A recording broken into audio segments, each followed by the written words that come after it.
greetings, and we apologize for not being able to be there physically, but we're going to do our best on this Zoom. By the way, the bit of information that you might like to know is that we're married to each other. So this sitting on the sofa working together is something that we're very familiar with. So I'm hoping that you can all see the screen, and I'm hoping that you can hear me. We're going to present 2 families of mathematical tasks to you.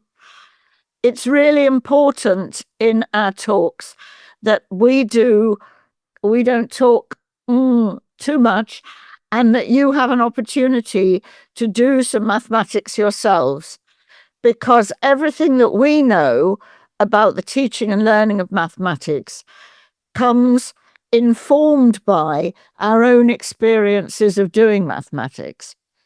And so the doing mathematics is where your knowledge and your thinking can develop.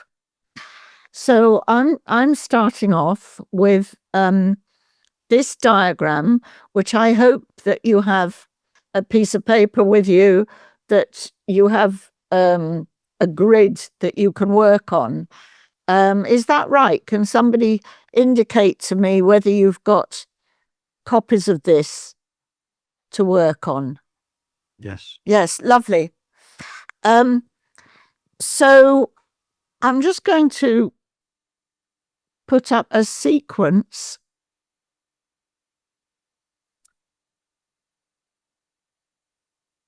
And just ask you to think about the things that you notice about this sequence, the things that you know about this sequence, anything that occurs to you about this sequence. And perhaps make a note of those. And if you were going to draw the next one in this sequence, where would it be?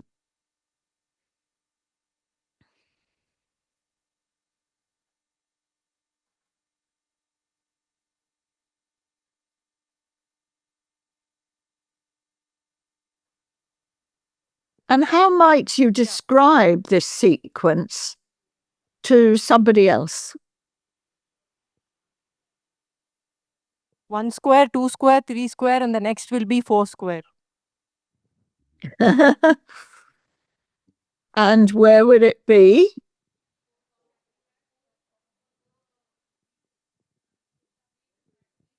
Starting at B2, 4, 4.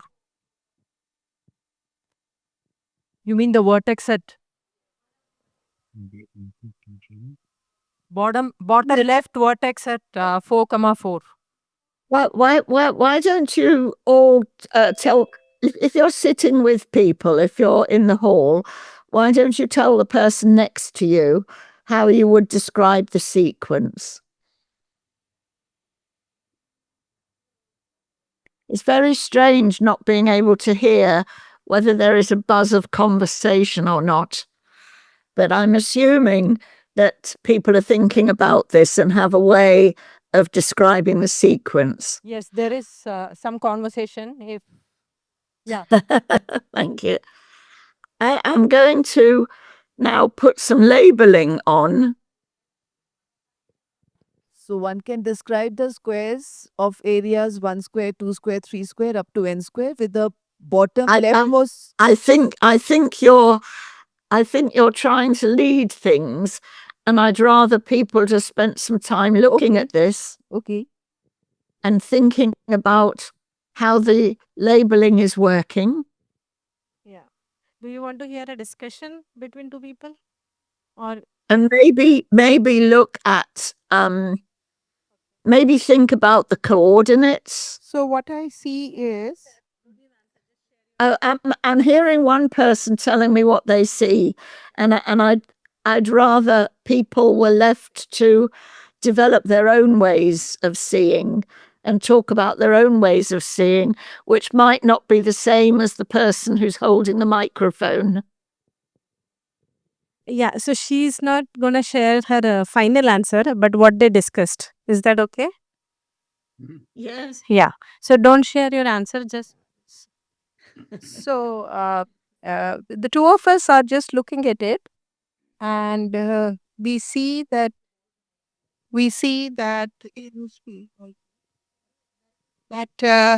the B coordinates, the BIs, are like 22446688.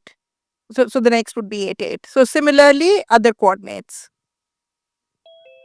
Initially, she was sharing the A coordinates are one less than that, and you are also thinking they are consecutive numbers as well. So we can The X coordinates. the X coordinates. So Could you hear that? So, I mean, all I'm hearing is one or two people talking into the microphone, and what I really want to be happening is that everybody is doing their own thinking. Everybody is Because there are lots of different ways of describing the relationships here. There isn't just one way. Correct. And there are lots of different ways of seeing. yeah, So, for example, there might be some people who looked at this and immediately started thinking about enlargements because they know about enlargements. But there might be other people who looked at this and thought immediately about the coordinates of the vertices of the square because that's the way that they were seeing it. So when I've labeled it, I've made a mathematical move to select a certain feature of this diagram and to mark that out. And the labeling gives you some sequences: A1, A2, A3, A4, A5, A6, B1, B2, B3, B4, B5, B6, etc., that you can imagine those stretching out across the sequence. Now I'm going to ask you to do some more thinking with this, and it's really important now that people do their own thinking and maybe tell the person next to them, but that we don't hear that on the main microphone, but that people have an opportunity to develop their own ways of describing what's happening. First of all, I've said what interests you, if anything. I mean, you might not be interested. You might be waiting for me to tell you something amazing. Well, I'm not going to tell you something amazing. I'm going to try to guide you into building up some reasoning steps that match the way that you see things. What similarities did you observe immediately? They may not have been the same similarities as the person next to you. And what differences? And that's what we're playing with here, a dance between the similarities and the differences. Now I'm going to introduce some notation, because one of the ideas that we have behind this talk is that when you introduce notation, you're introducing reasoning tools that can be used to build up chains of reasoning. So you might like to write on your copy just the little square on the bottom left and calling that S1. The middle size square, I'm calling it S2. And the bigger square, I'm calling it S3. And you could imagine labeling subsequent squares. And there's a difficulty about this notation, because when you become skilled at mathematics, you become skilled at using these subscripts as numbers. But the numbers are just ordinal numbers. They're just the numbers of the order in the sequence. S1 might have something to do with the number 1, the value of 1. S2 might have something to do with the value of 2. And S3 might have something to do with the value of 3. But also S1 means the first one. S2 means the second one. And S3 means the third one. And one of the things in the teaching of mathematics that we skate over sometimes is to help learners understand the symbols, the symbol system. It's a separate bit of learning. One bit of learning is about the mathematical concept, and another bit of learning is the symbol system that we use to represent it. And we see those, as we become skilled in mathematics, as linked strongly together. But for the learner, they are new ideas.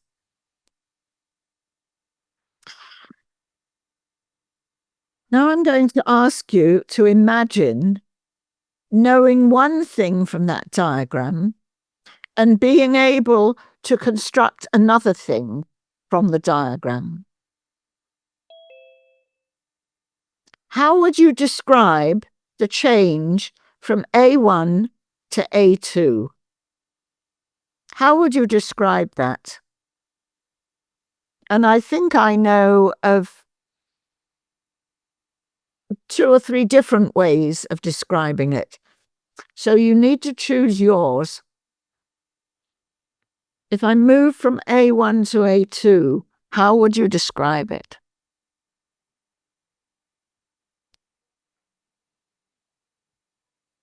And now, how would you describe the move from A1 to A3?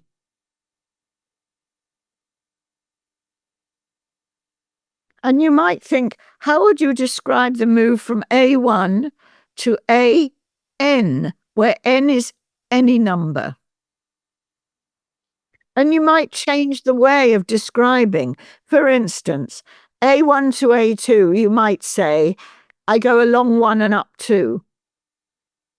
A1 to A3, you might say, I go along however many and I go up however many. Or you might describe the move from A1 to A3 as, well, first I'll go to A2, and then I'll do the same thing again to get to A3. Lots of different ways of describing. You might even say, oh, look at it sort of sideways. They're all on a line that I can describe as y equals 2x. So there's lots of different ways. And learners see things in different ways. And then you offer a notation. And then they use the notation in different ways. And that's what I mean by building up chains of reasoning. So what's B1 to B3? How would you describe the move from B1 to B3? And as you become fluent with this, because some of you are already pretty fluent and some of you are becoming fluent with this, you might even begin to get a little bit bored and think, oh, I can do this, I can do this. So now I'm going to ask, but what if I know A1 and I want to get to B3? How can I do that? How can I describe this move? Can you all now, if you're sitting next to somebody, talk to each other about how you would describe the move from A1 to B3? There's lots of different ways of doing it. And some of your ways, I can imagine being in the room with you, involve you probably drawing, writing, waving your arms about, pointing at things. And maybe you decided to do it like this. A1 to A3, and then along from A3 to B3. And some of you are looking at this thinking, oh, vectors, yes, I could have described it using vectors. Or I could have described it using just a spatial description of where the lines go. Or I could have described it using coordinates. Or you might have gone this way first and thought, Well, hang on a minute. She's going to ask me harder things. So let me think about A1 to B1. Can I do A1 to B1, A2 to B2, A3 to B3? Those are all similar moves. And I can go up like that. And some of you maybe who teach in high school can see, oh yes, this is one of the things I can think about here is adding vectors. And some of you who think about teaching younger children might think, oh yes, this is rather nice. We can talk about how many different ways can you make the journey from A1 to B3. But what we're all doing is building up chains of reasoning from simple reasoning to more complex reasoning using steps of reasoning. What about going from A1 to any B, if I've got a whole stretch of these things? Bn. What would that chain of reasoning look like? And supposing I didn't और start... कह दिया गया है ऊपर और सिर का ऊपर था Supposing I didn't start from A1, but started from give me any of the A vertices and any of the B vertices. How can I describe a chain of reasoning to get from one to the other? And can you justify your descriptions? Now you're going to get these PowerPoint slides, and so I'm now going to give you possibly some more challenging ones that you can take away and think about later, which involve area. And somebody at the very beginning was talking about the area of the squares. The first one was a 1 by 1, and the next one was a 2 by 2, and the next one was a 3 by 3. So how do I get from any of the vertices to thinking about any of the areas? So A1 helps me think about the area of S1. Can you think about a chain of reasoning that takes you from C3 to the area of S1? How would you make that journey?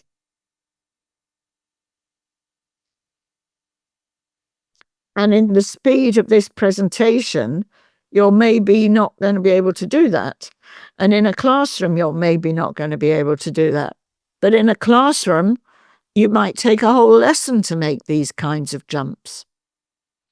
And you're developing mathematical reasoning, but you're also thinking in terms of procedures and algorithms.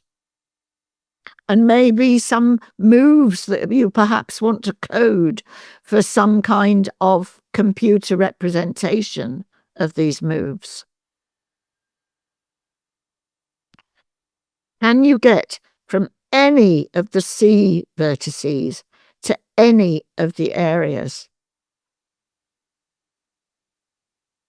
And you can imagine asking your learners, can you make up some really, really difficult chains of reasoning and give them to the person next to you and see if they can do it? So you're building up the reasoning all the time from a very, very simple start. Now, when you've been thinking about this, and when I've asked you to express to the person next to you, I bet, because I've done this with groups of people and I've seen what people do, that you could be using all kinds of ways to describe those chains of reasoning. Words, gestures, arrows on the diagram, using mathematical words, vectors, enlargements, squares, square roots. If you started from one of the areas and wanted to end up at one of the points, you might want to use square roots. Translations, other transformations. The whole of the mathematical discourse of gestures, diagrams, lines, points, words, and the symbol system all help you to describe the chain of reasoning. And just to tempt you a little bit, but I'm going to hand over to John in a minute, to tempt you a little bit, what about this? Supposing we describe the coordinates of the point D2 to be x D2, x D2. Because the points D2 had the same x coordinate as they have y coordinate. So is that all right to describe it like that? And what about that subscript? What does that mean? Why have I put D2, D2? So now we've gone from working on the shapes back to working on the symbols. What is it like to work on the symbols when you've become familiar with the shapes? And the area of S2 can be expressed as xd2 squared. Is that right? How would you check it? How would you convince somebody that that's true? And now some really tricky stuff that I wrote, and I was thinking about it again yesterday, and I had a little bit of trouble just checking that these symbols work, and they do work, and you can look at them later. There are all kinds of ways of expressing using the symbol system that we've introduced. So I'm just giving you the diagram again, and this symbol system, so that you've got them on the same slide. I'll just give you a moment or two to at least begin to get to grips with this. Well, that was nothing like long enough to get to grips with it, I'm sure. But my point is not about you getting to grips with this in the time scale of this presentation. May I interrupt you for a minute?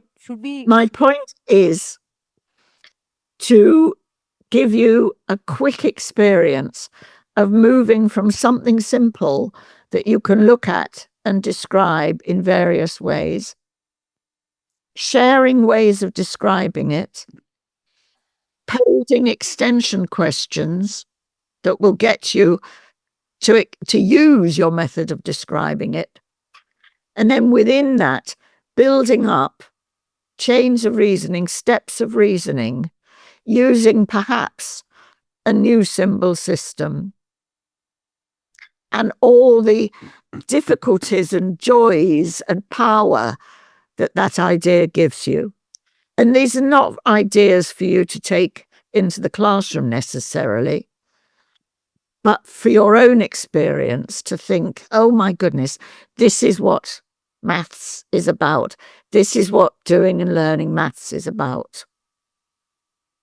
Words, gestures, arrows, words, technical words, definitions, using symbols.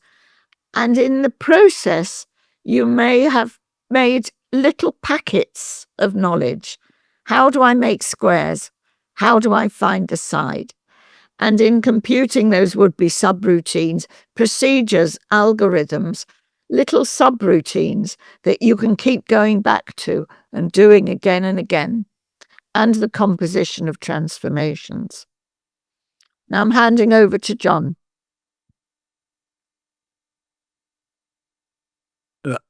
Excuse me. Well, now for what might look like a change of context and a change of thinking, but is in fact the same ideas that Anne has been using, but in a slightly different context. So I want to begin with some good advice. Have you ever been stuck on a problem? I suspect the answer is yes, but I might be wrong. Have you ever been stuck on a problem for which, if someone guessed an answer, you could check whether it was correct by calculation? So basically, if you know the answer, you can check it by doing some calculations. In those sorts of circumstances, Mary Everest Boole, who was a thoughtful and insightful mathematics teacher. She was also, it turns out, the wife of George Boole, who invented the algebra on which computers are based. And she did some writing about her experience of teaching mathematics. And one of her bits of advice was the following: whenever you are stuck, acknowledge your ignorance and denote what you don't know by a symbol. Then proceed to check your solution by doing the calculations with that symbol. Now, it sounds a bit abstract, but it is really good advice, as I hope you will experience shortly. So for the rest of this part of the session, I'm offering you the opportunity to use Mary Boole's advice. Okay, here we go. I was idly doodling in a boring meeting one day, and I produced this diagram.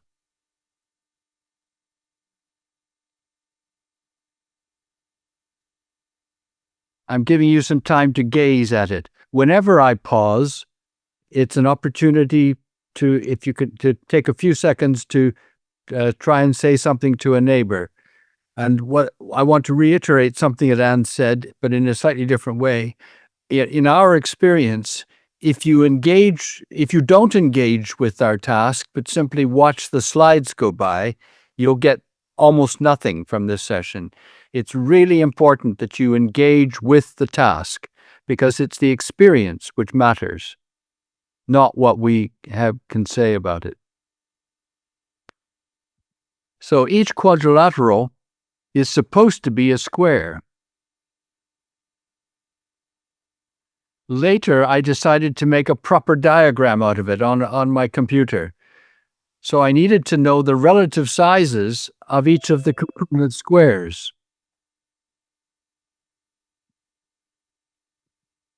At the same time, I wondered whether the overall shape could also be a square. Is that possible? So my question is, can you help me? And this diagram is repeated on the handout sheet so that you can do some scribbling on it. So I'm going to give you a few moments to start work on that.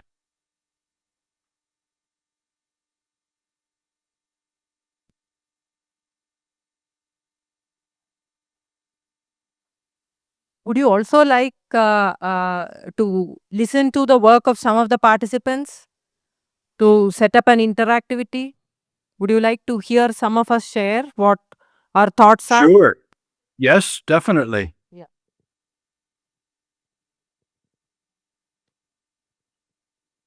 I'm rather expecting that it's not at all clear how to go about this task.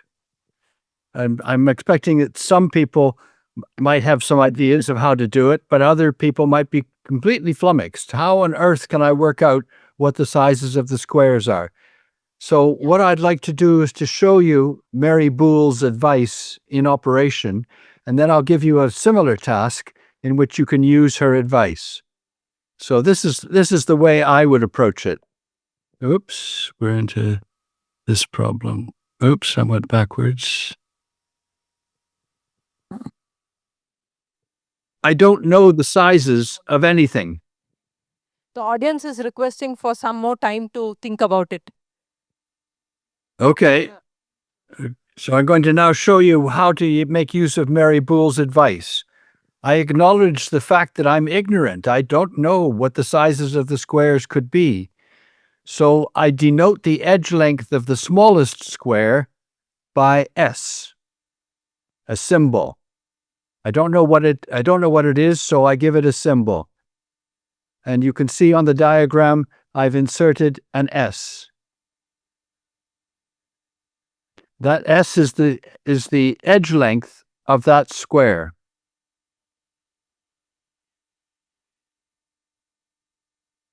Now, what do I know about other side lengths? And this is where the chains of reasoning come in.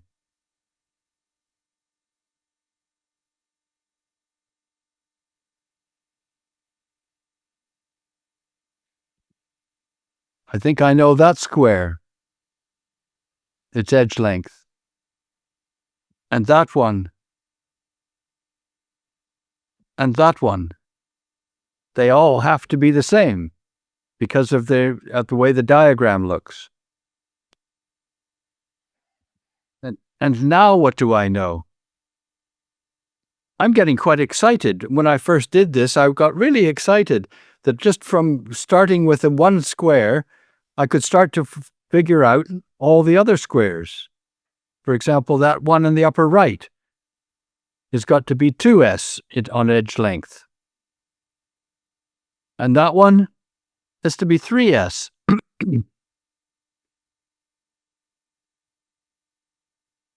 The bottom one has to be 2s. And the one beside it also has to be 2s. I'll give you a moment just to gaze at that. I've got to worry about the fact that I went round the diagram, so I have to make sure that all these things are consistent.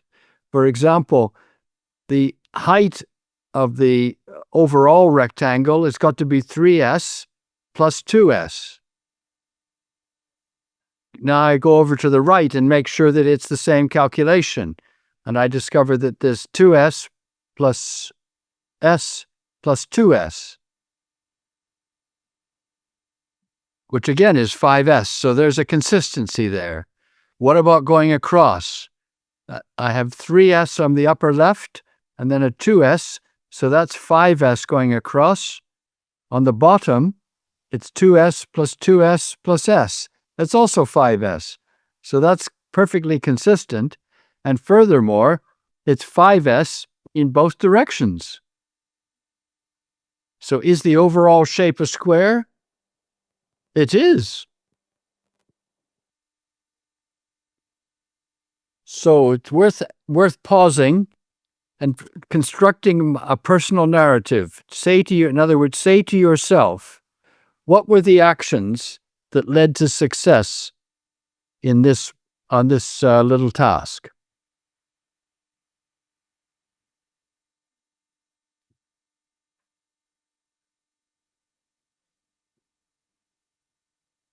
I suggest it was about taking Mary Boole's advice and acknowledging some ignorance and then denoting that ignorance by a letter S.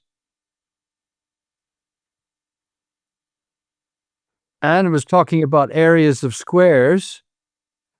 So let's have a look at the areas. What do the areas tell us? Well, I've got 4 squares of size S in here.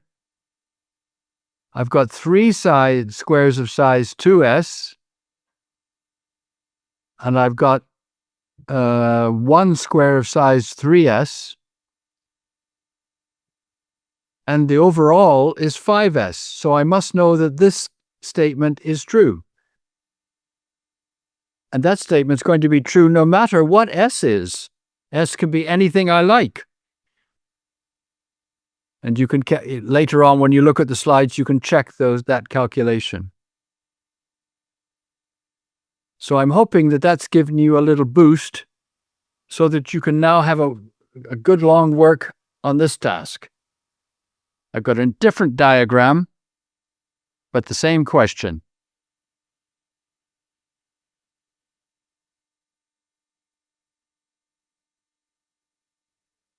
And I'm hoping people are talking to each other and trying to make use of Mary Boole's advice.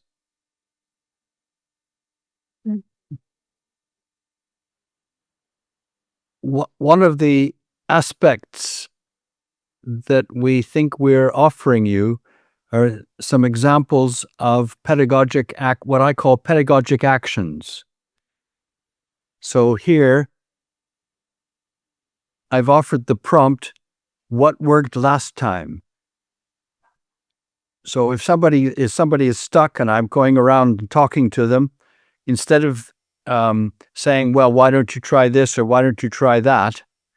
I just ask them what worked last time that we worked on a task like this. In other words, using an indirect prompt to try to remind them of something that they found worked in a previously. So here, what worked last time? Whoops, needs this arrow. That one. Let the smallest square have edge length S. So I'm expecting your gaze to have gone over to the diagram, and you're expecting to see an S. There it is.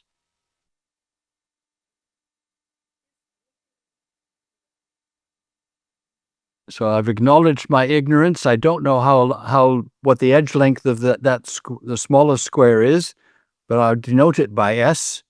Can I do some calculations? What do I know now? Notice again, it's an indirect prompt. Well, I know about, I can't see the screen, so I don't, yes, okay. But my problem is with this diagram that I'm still ignorant. I still don't know the sizes of any other square based on the S. So I let an adjacent square have edge length T. There it is. Now what do I know?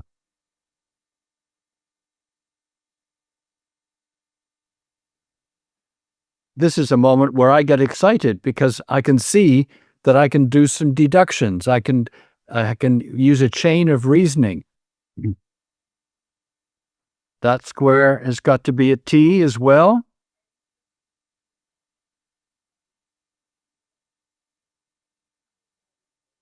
And what about the big square?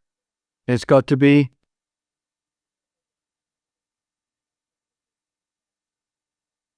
T plus S, which is T plus 2S. What about the squares on the bottom?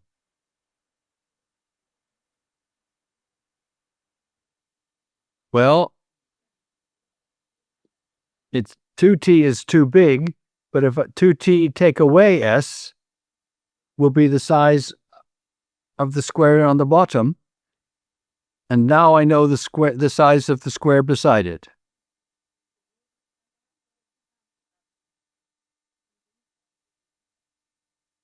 So I find that quite satisfying, that somehow I can work out the sizes of the squares. But I need to check for consistency. The overall shape is meant to be a square, so however you calculate it, it's got to come up with the same answer.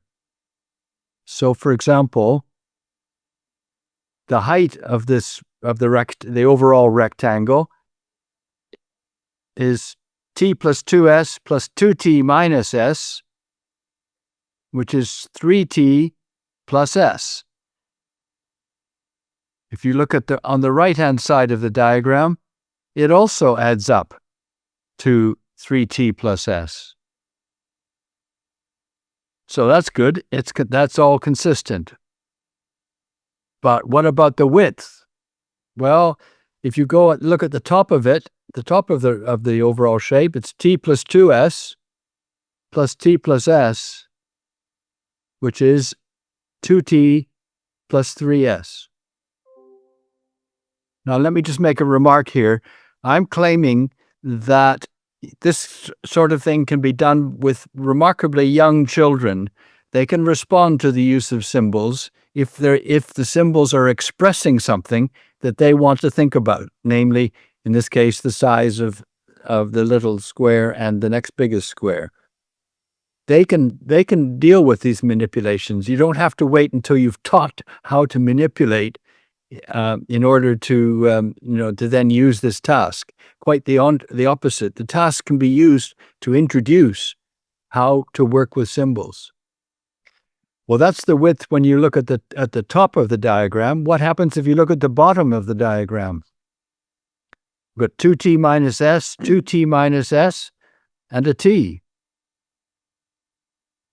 So the width is also 2t minus s, 2t minus s, and a t, which makes 2, 4, 5 t's and 2 s's subtracted. Hang on. This width and this width have to be the same because it's meant to be a square. So that tells me, a little bit of thinking, 3t must be 5s.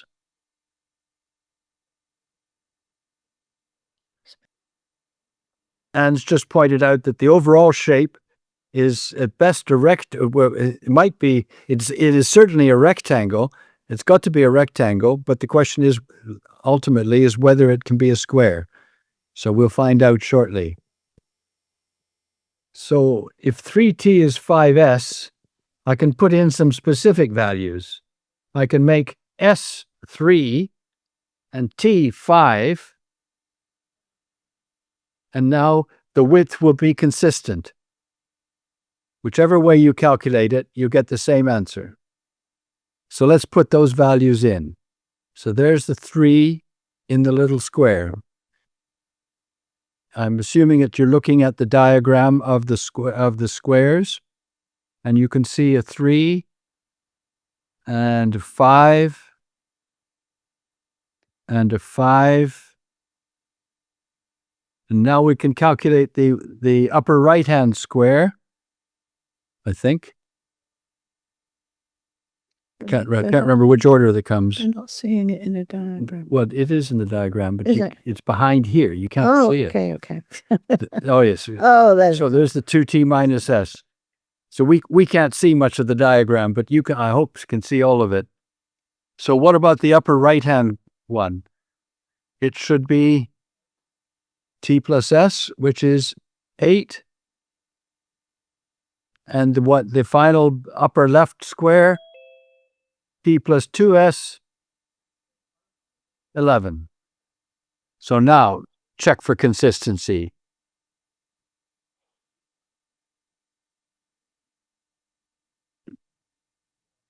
(11 plus 7 is 18. And if you add up over on the right here, you'll discover that's also 18, because we chose values for s and t, which would make the width, the height always the same, and the width's always the same.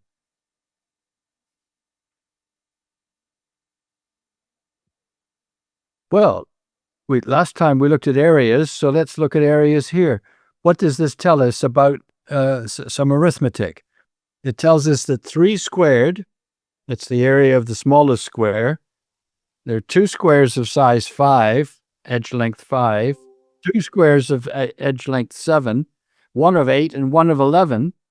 When you add up all those squares, you get 342, which turns out to be, surprise, surprise, 19. It's 7 plus 7 plus 5, and times 11 plus 7, which is 18. So 342 has got to be 19 times 18. And in fact, it is. So one of the things you get from solving a little task like this is a statement in arithmetic that you might not have been aware of. Not that it matters much. Now the question is, could the overall shape be a square?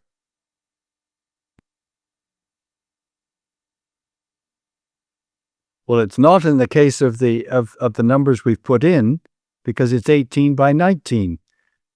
But let's check it in general. To be a square, 3t plus s, the height, has got to be 2t plus 3s, the width. But that tells you that t is 2s. But we've just discovered previously that 3t has to be 5s. And these are inconsistent. So the answer is, you could never get a square from this kind of diagram. Another pedagogical action that you've already seen once, so you might have an idea of what's coming next. What extra action worked this time? In other words, opportunity to construct a personal narrative at the end of working on a task, which says, what did I learn from that? Because the point of a task like this isn't actually to be able to draw squares in squares. The point of a task like this is to see algebra, the manipulation of symbols, becoming useful in order to answer a question. But what really matters is the power of Mary Boole's advice. When you're in doubt, when you're stuck, when you realize you are ignorant, acknowledge that ignorance and denote it by something. And remind them they'll get the slides. So they can work through this. Again, you can check all of this when you, if you choose to look at the slides, which we'll provide later. Okay, it's time to look back, or actually look forward. John Donne, a famous English poet, once said, "No man is an island, complete unto himself." And I think the same is true of a task. No task is an island complete unto itself. There's always something you can do with it. So, some possibilities. First one is that learners could make their own doodles and then try to see if they can, if it's possible to actually make them all square, all the squares actually square. I really like tasks where once the students get going, they can make their own task because their commitment to resolving the task is always much greater when they've constructed it for themselves. And what variations might there be? Well, consider the family of doodles illustrated here. I'll give you a moment to look at it. Look at these three and ask yourself, what's the same? What's different? What's varying? And what does that suggest about possible variations that could be considered?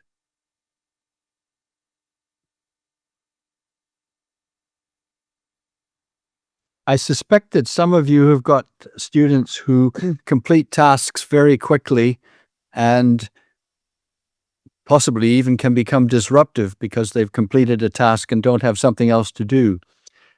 The setting up a contract with students that when they think they've finished a task, that they consider what variations they might make to the task and whether the varied task, the variations, can be done in much the same way or whether it requires something new and special, fresh.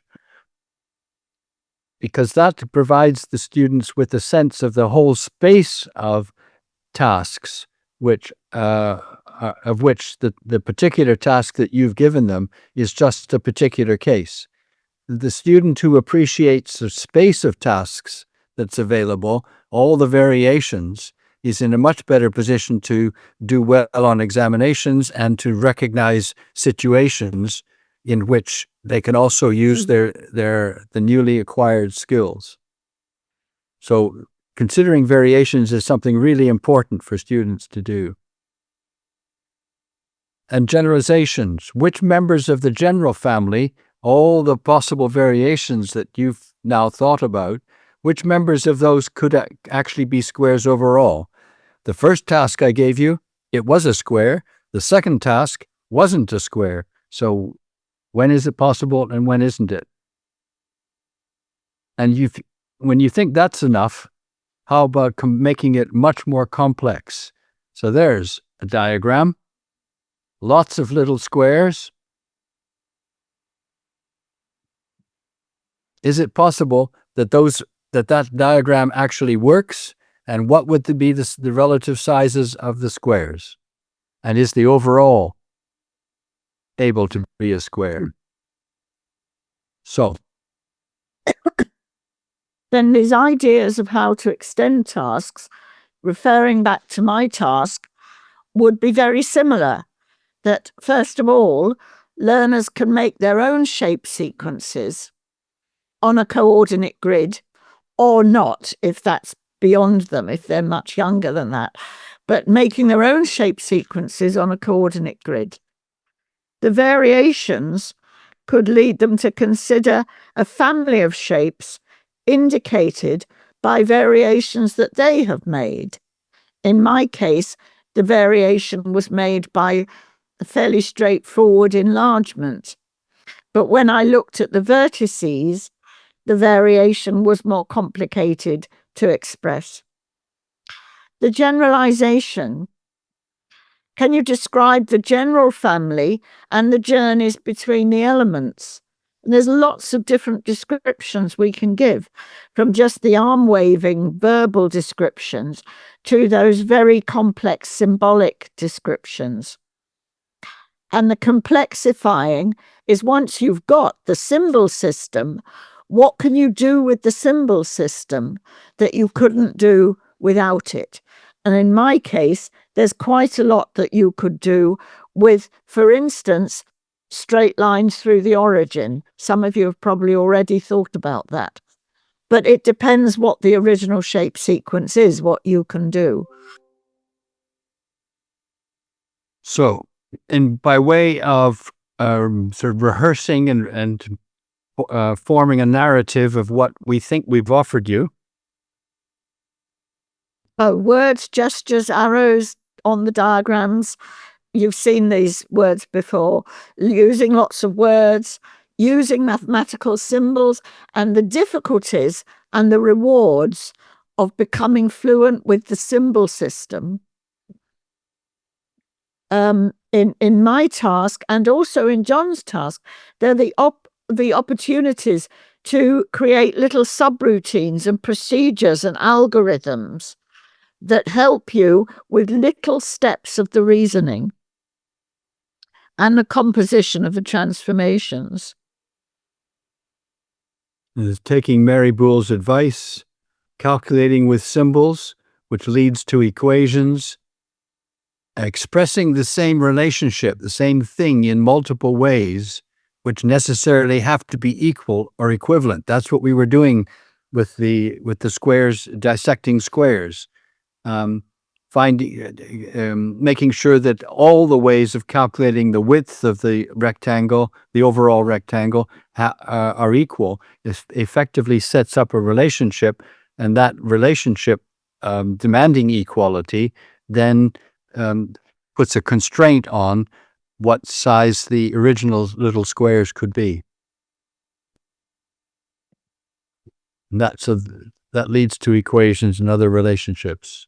And we probably don't have to remind you that algebra was an Islamic invention in order to do just that, in order to express relationships which were too hard and complicated to express in words or just by waving your arms about, or numbers, or just by numbers.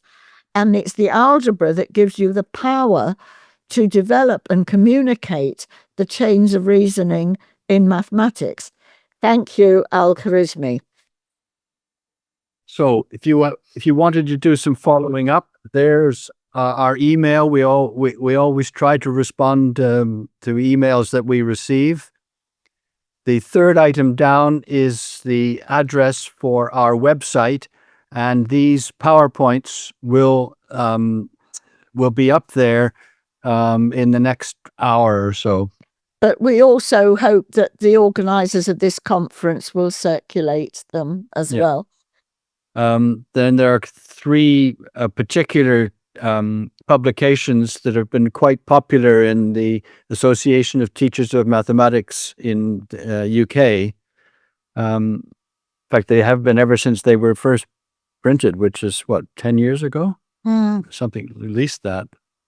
Mathematical finicking. Oh, mathematical finicking, right. How about that?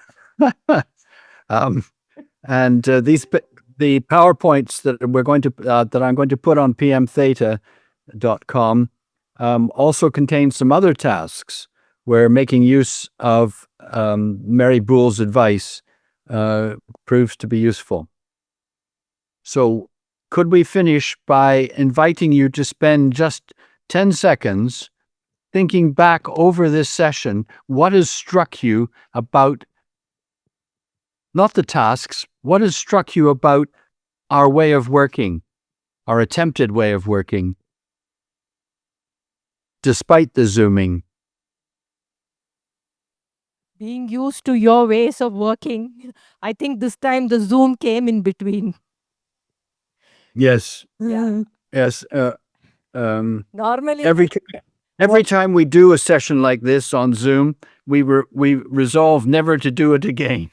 But it would be really helpful to have some feedback from attenders at the conference about how they found it and whether they felt that we offered things that were too difficult or didn't give enough time for them to think, or any of those things. It would be really useful to have feedback. But the provision of the slides gives everyone the opportunity to go back over it and to work at their own pace.